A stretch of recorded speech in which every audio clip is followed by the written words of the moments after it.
నమస్కారం TCN news కి స్వాగతం. ముందుగా ముఖ్యాంశాలు. ప్రభుత్వ పాఠశాలల్లో నాణ్యమైన బోధన ద్వారానే విద్యాభివృద్ధి ఉండి నియోజకవర్గంలో స్పష్టం చేసిన కేంద్ర మంత్రి భూపతిరాజు. ప్రజల సంక్షేమమే లక్ష్యంగా కృషి చేస్తున్న కూటమి ప్రభుత్వం పాలకొల్లులో పేర్కొన్న రాష్ట్ర మంత్రి డాక్టర్ నిమ్మల.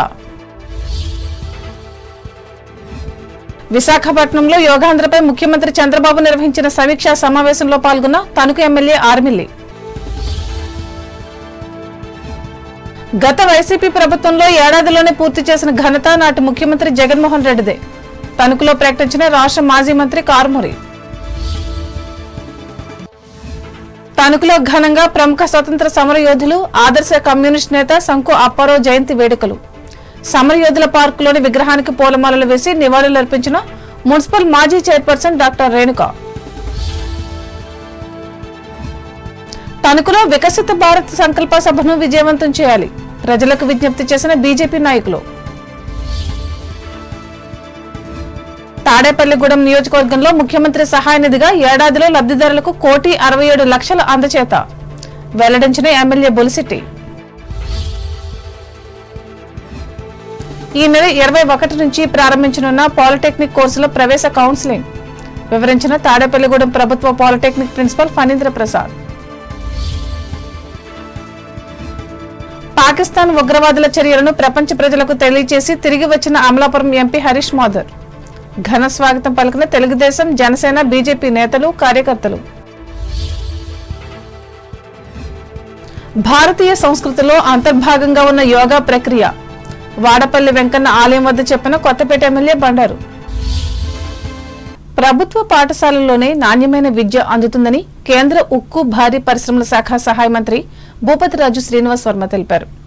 ఉండి నియోజకవర్గ పరిధిలోని కోలమూరు గ్రామంలో ఆదర్శ పాఠశాలను సోమవారం ఆయన సందర్శించి మాట్లాడారు. ఈ పాఠశాల పూర్వ వైభవానికి కృషి చేస్తానని హామీ ఇచ్చారు.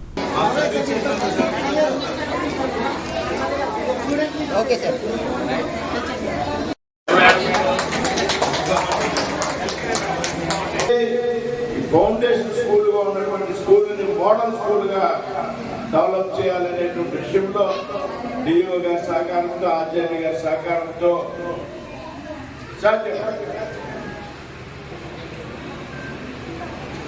అంటే ఈ గ్రామంలో ఏదైతే మోడల్ స్కూల్ ఉన్నది కదా, ఈ మోడల్ స్కూల్ ఆధారంగా మరింత ఉన్నతమైనటువంటి విద్యార్థులకు అందుతుంది. ఒక టీచర్ ఉన్నటువంటి స్కూల్కి వేళ అదనంగా ఇంకో 3 టీచర్లు వస్తారు. 4 ఉపాధ్యాయులు వేళ ఈ స్కూల్లో. డిజిటల్ క్లాస్ రూమ్స్ వస్తాయి. ఇంటర్నెట్ సౌకర్యం ఉంటుంది రాబోయే. ఈ కార్యక్రమంలో పార్టీ జిల్లా కన్వీనర్ పేరిచెర సుభాష్ రాజు, జనసేన నియోజకవర్గ ఇన్ఛార్జ్ జుత్తిగ నాగరాజు, జిల్లా అధ్యక్షురాలు ఆయనంపూడి శ్రీదేవి, డిఈఓఎస్ నారాయణ, జనసేన మండల అధ్యక్షులు ఎడవెల్లి వెంకటేశ్వరరావు, తెదేపా మండల అధ్యక్షులు కరిమెరక నాగరాజులు పాల్గొన్నారు. రాష్ట్రంలో అభివృద్ధి పనులతో పాటు ప్రజల సంక్షేమమే లక్ష్యంగా కూటమి ప్రభుత్వం పనిచేస్తున్నట్లు రాష్ట్ర జలవనరుల అభివృద్ధి శాఖ మంత్రి డాక్టర్ నిమ్మల రామానాయుడు తెలిపారు. పాలకొల్లులో 92 మందికి 68 లక్షల రూపాయల ముఖ్యమంత్రి సహాయ నిధి చెక్కులను సోమవారం అందజేసి మాట్లాడారు. సీఎం చంద్రబాబు సుపరిపాలనతో ప్రజలు ప్రశాంత వాతావరణంలో ఉంటున్నారని అన్నారు. ఈ కార్యక్రమంలో కూటమి పార్టీల నాయకులు పాల్గొన్నారు.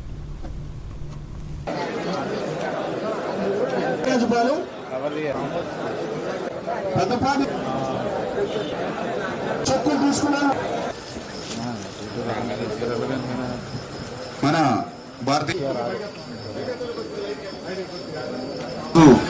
92 మంది చెక్కులు అందుకున్నటువంటి మీరందరూ కూడా దగ్గర 68 లక్షల రూపాయలు ఈ రోజు చెక్కులు రూపంలో అందుకున్నటువంటి మీరందరూ కూడా ఆరోగ్యం బాగుండాలని, నిండు నూరేళ్లు ఆనందంగా సంతోషంగా మీరందరూ ఉండి కోలుకోవాలని చెప్పి మీ అందరి తరఫున కూడా చంద్రబాబు నాయుడు గారు అదేవిధంగా పవన్ కళ్యాణ్ గారి యొక్క ఆశీస్సులు మీ అందరికీ కూడా ఉండాలి. మీరందరూ కూడా తొందరగా కోలుకుని పూర్తి ఆరోగ్యంతో ఉండాలని మీ అందరి తరఫున దేవుణ్ణి కూడా ప్రార్థిస్తూ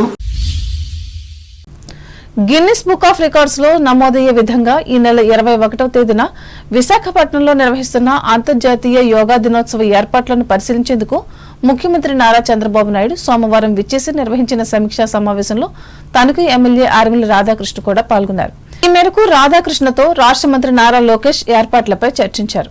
అనంతరం అదే నగరానికి చెందిన కూటమి కార్యాలయంలో ఏర్పాటు చేసిన మీడియా మీట్ లో కూడా ఆర్మిల్లి పాల్గొని మాట్లాడారు.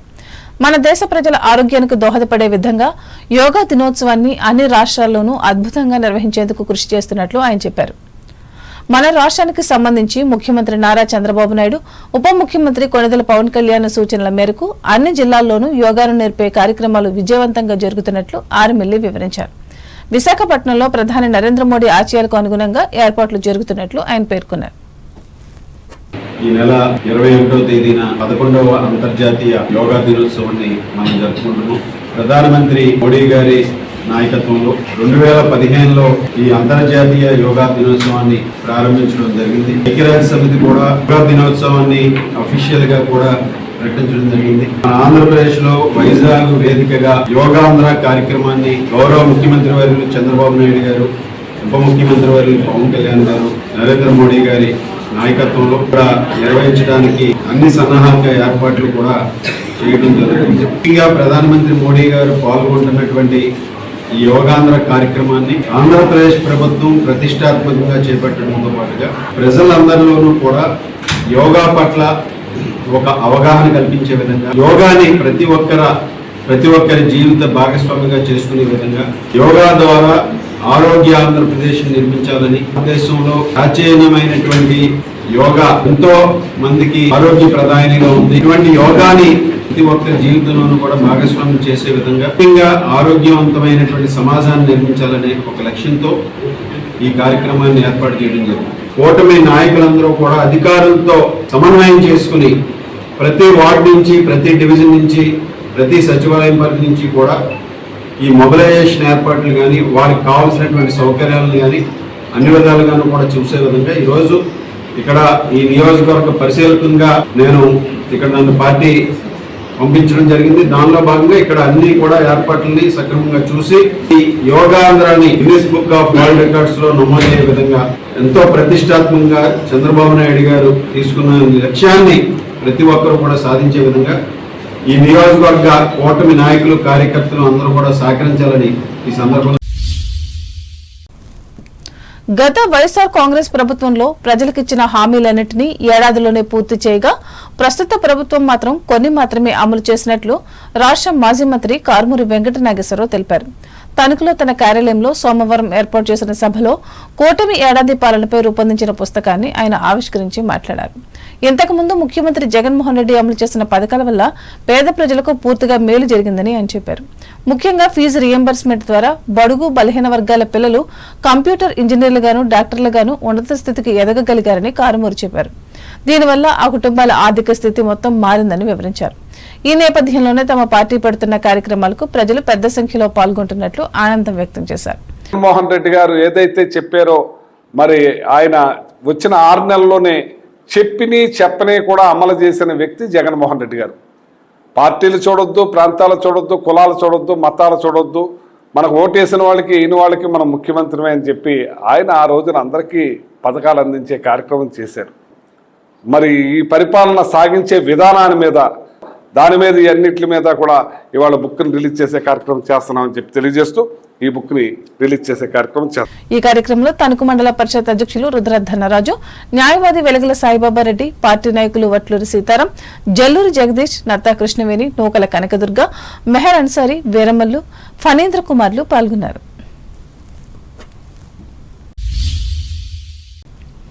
ప్రముఖ స్వతంత్ర సమరయోధులు, తొలితరం ఆదర్శ కమ్యూనిస్టు నేత, మాజీ ఎమ్మెల్సీ సంకు అప్పారావు జయంతిని తణుకు బ్యాంకు కాలనీలోని సమరయోధుల పార్కులో సోమవారం ఘనంగా నిర్వహించారు. ఈ సందర్భంగా టీసీఎన్ ప్రత్యేక కథనం అందిస్తోంది. 1917 జూన్ 16వ తేదీన పాత తణుకు తాలూకా కొండేపాడు గ్రామంలో జన్మించిన అప్పారావు 1992 మే 29వ తేదీన మరణించారు. తణుకులో ఆయన హైస్కూల్ విద్య సాగించి స్వతంత్ర ఉద్యమంలో పాల్గొన్నారు. కొంతకాలం పాటు ఆయన భీమవరం తాలూకా కాంగ్రెస్ పార్టీ కార్యదర్శిగా పనిచేశారు. ఆ తర్వాత తణుకు తాలూకా కమ్యూనిస్ట్ పార్టీ కార్యదర్శిగా సేవలు అందించారు.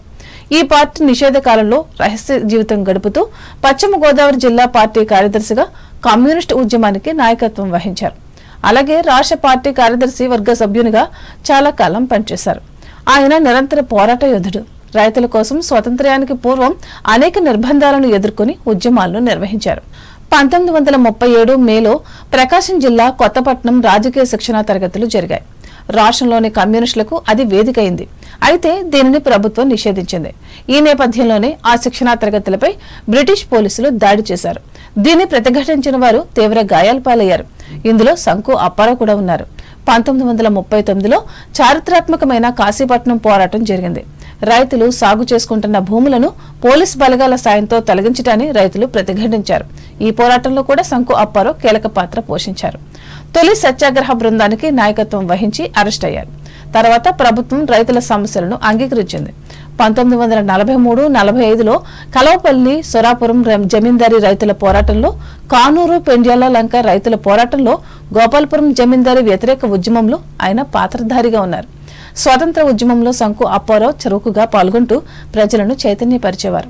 దీనిని సహించలేక 1940-52 మధ్య కాలంలో బ్రిటిష్ ప్రభుత్వం అరెస్టు వారెంట్లు జారీ చేసినా వారికి దొరకకుండా రహస్య జీవితం గడుపుతూ ఉద్యమాన్ని యథావిధిగా కొనసాగించారు.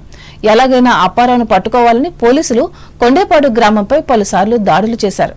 ఆయన సొంత పొలంలోని పైరును కోసుకుని పోయారు. ఆచూకీ చెప్పమని 70 సంవత్సరాల ముదిసిలి తండ్రిని కొట్టారు. ఇంట్లోని సామాన్లను ధ్వంసం చేశారు. శంకు అప్పారావు భార్య లక్ష్మీకాంతాన్ని 6 నెలల పాటు పోలీసులు గృహ నిర్బంధంలో ఉంచారు. నిర్బంధ కాలం ముగిసిన తర్వాత ఆమె మహిళా సంఘం కార్యకలాపాల్లో క్రియాశీల పాత్ర పోషించారు. స్వాతంత్ర్యం అనంతరం కూడా అప్పారావు జిల్లా రాష్ట్ర స్థాయి రైతు ఉద్యమాల్లో నాయకత్వ పాత్ర పోషించారు.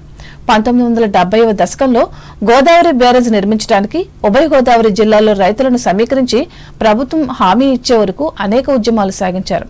ఈ నేపథ్యంలో ఉభయ గోదావరి జిల్లాల స్థానిక సంస్థల ప్రతినిధిగా ఎన్నికై శాసనమండలి సభ్యునిగా పనిచేసి ప్రజా సమస్యల పరిష్కారానికి కృషి చేశారు. ఆదర్శ కమ్యూనిస్టుగా రైతు ఉద్యమ నేతగా ఆయన ఎందరో అభిమానులను సొంతం చేసుకున్నారు. తణుకు జిల్లా పరిషత్ ఉన్నత పాఠశాలలో చదివిన కాలంలో ప్రముఖ పారిశ్రామికవేత్త ముళ్లపూడి హరిచంద్ర ప్రసాద్, ప్రముఖ స్వతంత్ర సమరయోధులు మూర్తిరాజు, మాజీ ఎంపీ చిట్టూరు సుబ్బారావులు ఆయనకు సహాధ్యాయులు. రాజకీయ భేదాభిప్రాయాలు ఎన్ని ఉన్నా చివరి వరకు వారు మిత్రులుగానే ఉన్నారు. ఈ నేపథ్యంలోనే తండ్రి స్ఫూర్తితో అనేక సామాజిక ఉద్యమాల్లో పాల్గొన్న ఆయన ప్రథమ కుమార్తె ప్రభుత్వ డిగ్రీ కళాశాల రిటైర్డ్ ప్రిన్సిపాల్ శంకు మనోరమ ఆధ్వర్యంలో నిర్వహించిన జయంతి కార్యక్రమంలో భాగంగా ఆయన విగ్రహానికి ఆమెతో పాటు పలువురు ప్రముఖులు పూలమాలలు వేసి నివాళులు అర్పించారు. ఈ సందర్భంగా మున్సిపల్ మాజీ చైర్పర్సన్ డాక్టర్ ముళ్లపూడి రేణుక మాట్లాడుతూ శంకు అప్పారావు జీవితం నేటి తరం అన్ని పార్టీల నాయకులు ముఖ్యంగా యువకులు ఆదర్శంగా తీసుకుని సమాజ అభివృద్ధికి కృషి చేయాలని అన్నారు. ఇందులో భాగంగా నాటక రచయిత కవిలింగం సత్యనారాయణ శంకు అప్పారావుపై కవితను చదివి వినిపించారు. జోహార్ కామ్రేడ్ శంకు అప్పారావు గారికి, జోహార్ కామ్రేడ్ శంకు అప్పారావు గారికి, సమరయోధులు శంకు అప్పారావు గారికి, స్వాతంత్ర సమరయోధులు జోహార్ శంకు అప్పారావు గారు, జోహార్ శంకు అప్పారావు గారు, జోహార్ శంకు అప్పారావు గారు, స్వతంత్ర సమరయోధుడు శంకు అప్పారావు గారు, జోహార్ శంకు అప్పారావు గారు, జోహార్ అందరూ పూలు రండి, అందరూ పూలు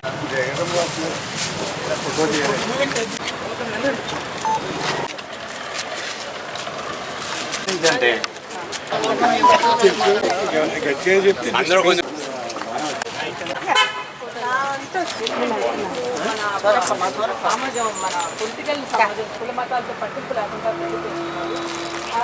సమరయోధుడు శంకు అప్పారావు గారు, జోహార్ శంకు అప్పారావు గారు, స్వతంత్ర జోహార్ శంకు అప్పారావు గారు.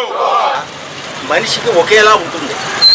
జీవిస్తున్న జీవనంలో చేపట్టిన కార్యాల అమలు నిబద్ధతల ఆధారంగా ఆయా రంగాలలో నాయకులుగాను, ప్రజాక్షేత్రాన పరుల క్షేమం కోరేవారుగాను రవికిరణ కాంతులై మహా విప్లవ కవి శ్రీ అక్షరాలు తెలిపిన జనోద్ధరణ మార్పులకు పోరాట పోలదారులుగాను ఎంతోమంది ఆవిర్భవిస్తూ ఉంటారు. అట్టి వారిలో శంకు అప్పారావు గారు అగ్రగణ్యం. సామ్రాజ్యవాదం నశించి జనదేశాలు సోషలిజం మార్క్సిజం అమలు ఆవిర్భవించాలని కామ్రేడ్ స్వర్గీయ శంకు అప్పారావు గారి నాటి పోరాట పటిమలో నేటి కమ్యూనిస్టులకు శిరోధార్యం తిరుగులేని పునాదులు ఏర్పాటు చేశారు ఆనాడు వారు. ఆ పునాదులపై నేటి కమ్యూనిస్టులు ప్రయత్నం చేస్తున్నారు. ఇప్పుడు ఇక్కడ చూస్తాం శంకు అప్పారావు గారి గురించి చెప్పారు మనోరమ గారు, వారి కూతురు.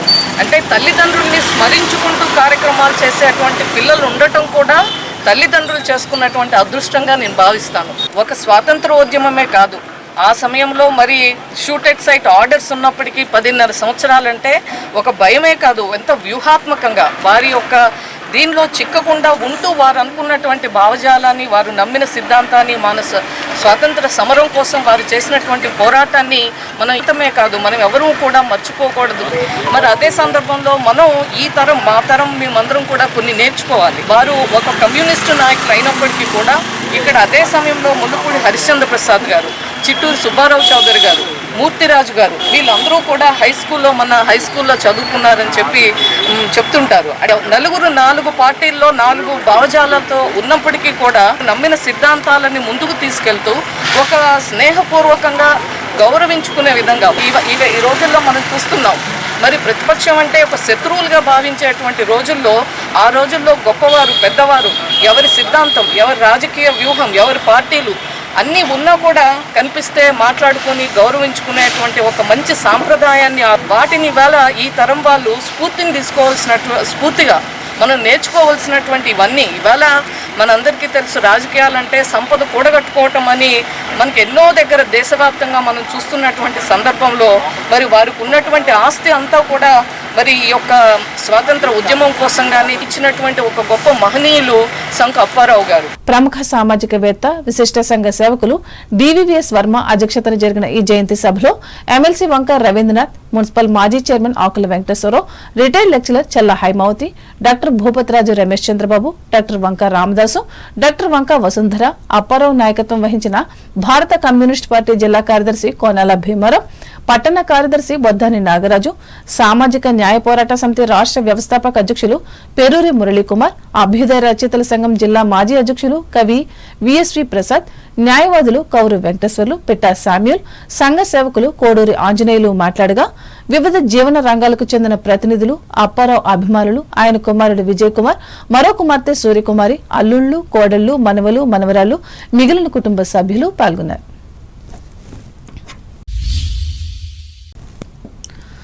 భారతీయ జనతా పార్టీ ఆధ్వర్యంలో తణుకులో త్వరలో నిర్వహించనున్న వికసిత భారత్ సంకల్ప సభను విజయవంతం చేసేందుకు ఈ పార్టీ నాయకులు, కార్యకర్తలు తణుకు పట్టణ ప్రముఖులు జూనియర్ డాక్టర్ ముళ్లపూడి హరిచంద్ర ప్రసాద్ గృహంలో సోమవారం నిర్వహించిన సభలో చర్చించుకున్నారు. ఈ సందర్భంగా పార్టీ రాష్ట్ర నాయకురాలు డాక్టర్ ముళ్లపూడి రేణుక మాట్లాడుతూ పార్టీ ప్రతిష్టాత్మకంగా చేపట్టిన ఈ సంకల్ప సభలను ఘనంగా నిర్వహించేందుకు కార్యకర్తలు కృషి చేయాలని అన్నారు. ముఖ్యంగా నరేంద్ర మోడీ ప్రధానిగా బాధ్యతలు చేపట్టి 11 సంవత్సరాలు పూర్తయిన సందర్భంగా ఆయన ఇంతకు ముందెవరూ చేయని అభివృద్ధి పనులను ప్రజల్లోకి తీసుకెళ్లాల్సిన బాధ్యత శ్రేణులందరిపై ఉందని అన్నారు. ఈ సందర్భంగా 54 సార్లు రక్తదానం చేసిన పార్టీ పట్టణ అధ్యక్షులు బొల్లాడ నాగరాజును డాక్టర్ రేణుక అభినందించి సన్మానించారు. ఈ కార్యక్రమంలో 2047 నాటికి ఈ ప్రతిజ్ఞ చేస్తున్నాను. నేను నా ఓటు హక్కును వినియోగించి ఇతరులను వారి ఓటు హక్కును వినియోగించుకునేలా ప్రోత్సహించి మన రాజ్యాంగంలో పొందుపరిచిన ప్రజాస్వామ్య విలువలను భారతదేశాన్ని నిర్మించడానికి సహకారం అందిస్తాను. పార్టీ జిల్లా మాజీ అధ్యక్షులు నార్ని తాతాజీ, నాయకులు కామర్సు కిరణ్మయ్, డాక్టర్ ధాట్ల సత్యనారాయణ రాజు, రాసాబత్తుల అనుకుమార్లు పాల్గొన్నారు. ఇప్పుడు ప్రకటనలు.